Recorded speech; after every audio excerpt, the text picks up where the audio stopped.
يا أيها النبي حسبك الله ومن اتبعك من المؤمنين. يا أيها النبي حرض المؤمنين على القتال، إن يكن منكم 20 صابرون يغلبوا 200، وإن يكن منكم 100 يغلبوا 1000 من الذين كفروا بأنهم قوم لا يفقهون.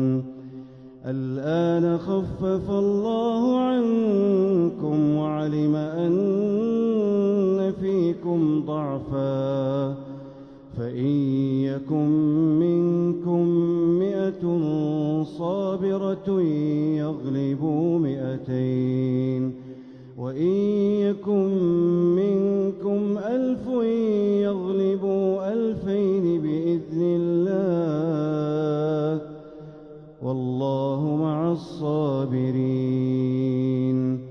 ما كان لنبي أن يكون له أسرى حتى يثخن في الأرض، تريدون عرض الدنيا والله يريد الآخرة، والله عزيز حكيم.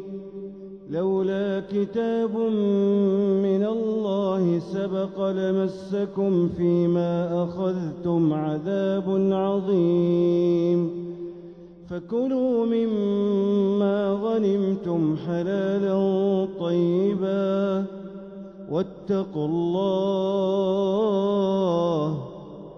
إن الله غفور رحيم. يا أيها النبي قل لمن في أيديكم من الأسرى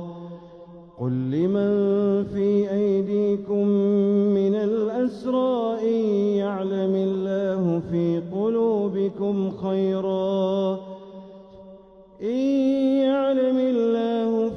قلوبكم خيرا يؤتكم خيرا مما أخذ منكم ويغفر لكم، والله غفور رحيم.